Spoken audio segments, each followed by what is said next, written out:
ونصيحه لاي حد موظف بيتفرج على الفيديو ده عايز تفتح البيزنس الخاص بتاعه، لو عندك الامكانيه ان انت تفتح البيزنس الخاص جانبيا جانب الوظيفه بتاعتك، اعمل كده في الاول.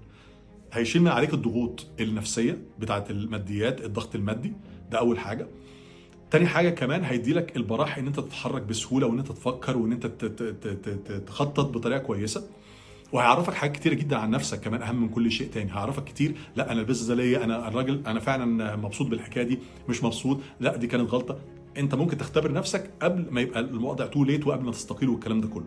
وفي الاول وفي الاخر الحياه كلها تجارب. يعني انت مش، يعني ده مش نهايه المطاف. حتى لو لقيت ان الموضوع مش بالنسبه لك مش مريح او انت مش مبسوط فيه، خلاص انت ما خسرتش اي حاجه.